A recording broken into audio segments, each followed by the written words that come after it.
Welcome back, guys. I'm Zell, and today we're doing another Drinking and Thinking with Zell. So you've got 9 seconds to get your drink of choice, and I'll be right back with you.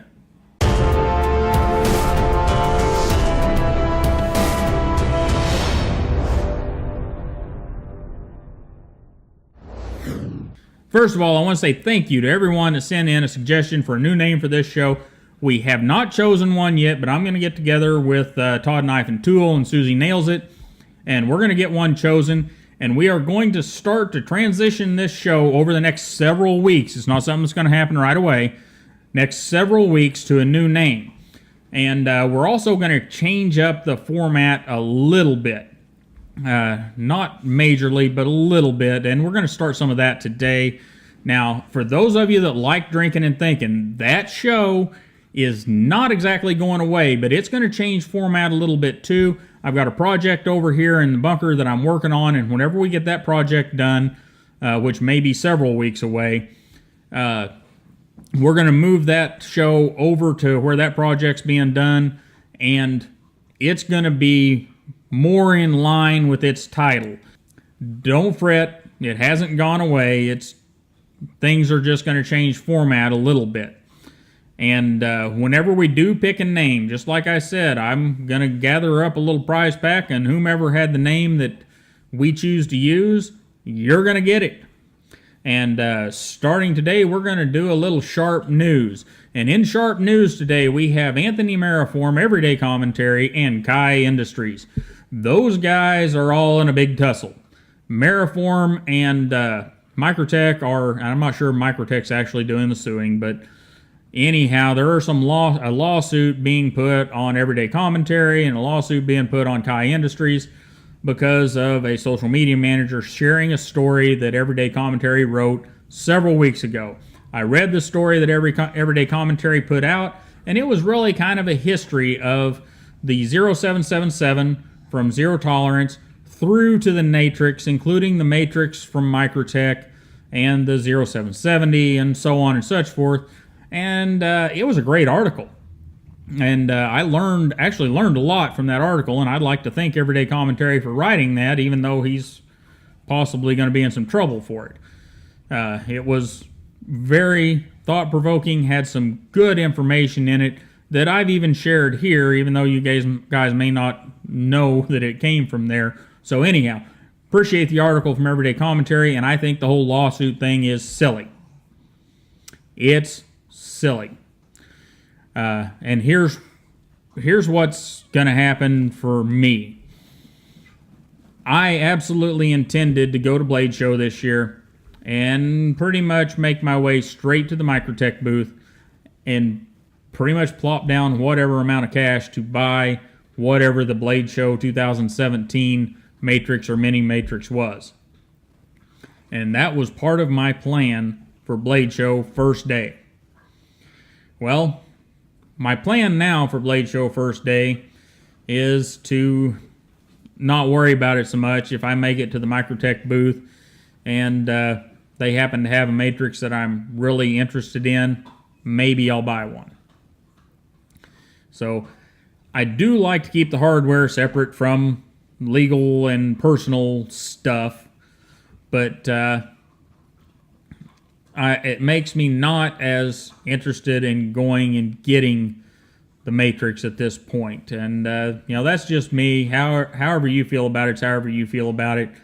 I just wish that these guys, and I'm not into the whole new wave touchy-feely stuff, but these guys really do need to get together and hug it out, for God's sake. It's gotten silly. Anyhow, other sharp news. We have the PM2 now available in left hand. I saw it on Instagram from GP Knives or Knives Plus. I'm not sure, and I apologize for not knowing exactly.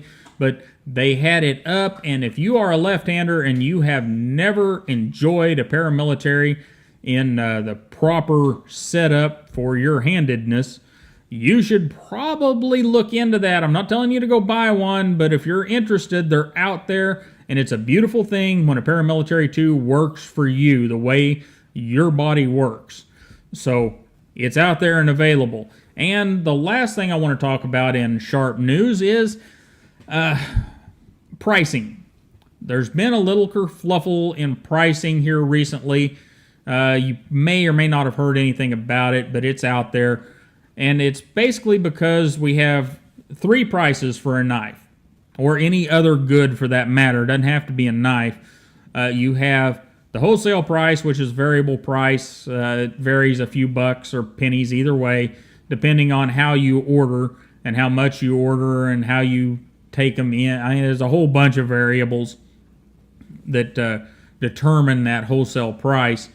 But from that wholesale price to the minimum advertised price, which is what you normally see at most retailers, is generally about 100% markup, sometimes less, sometimes more. Depends on the item, depends on the wholesale price, depends on a lot of things. But it generally runs in that category of somewhere around 100% markup in knives. Now, before you get upset about that, think about this. If the knife cost $50 wholesale and the retailer charges $100 retail, once he takes overhead and all the other stuff the retailer has to take out of that, he's only making 20 or 25 bucks per knife.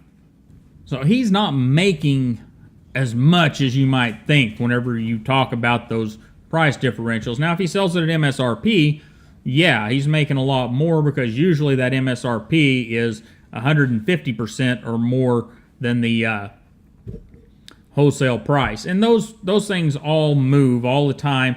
But what has come up recently is we have some knife companies that have dropped that minimum advertised price down to 25 or 30% over your wholesale price.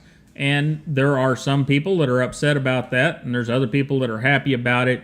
And you may hear both sides of that in the news. And really, here's what you need to know. It's not a big deal.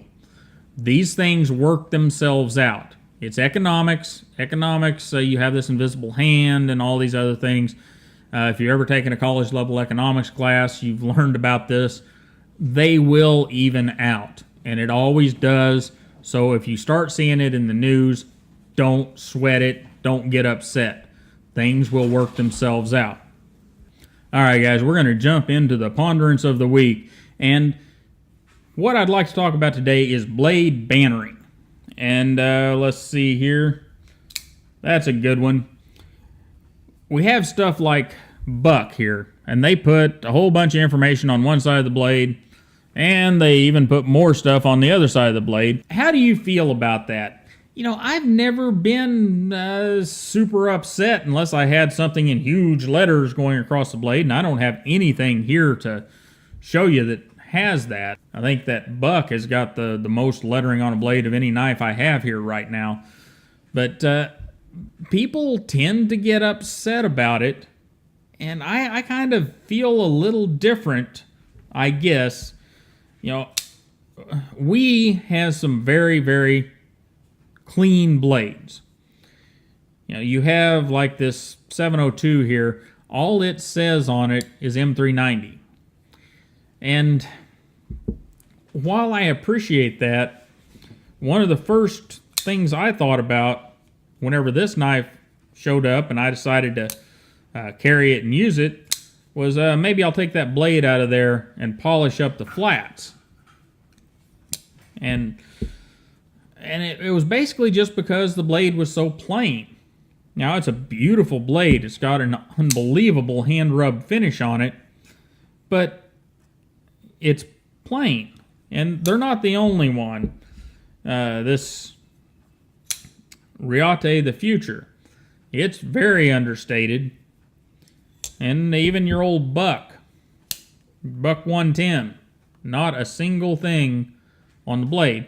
And that's okay, and I can appreciate that. But I also don't get terribly annoyed whenever we have things like the Spyderco on there. And on this side, we've got Marcin Sleesh's emblem. I'm okay with that. And what is your opinion? What do you think about it? You know, this Max Evolution here has Moen's emblem on one side and Millet's emblem on the other side. Oh, even our Hinderer. Hinderer says USA S35VN on one side and has the Hinderer logo on the other. Those things don't bother me. Even the Buck, with Buck USA on one side and the Boss emblem and G&G Hawk, don't tend to bother me. Now, if they put big, huge block letters all the way across the blade, would I like that? Well, no. But some lettering of pertinent information, I think, is what it comes down to for me.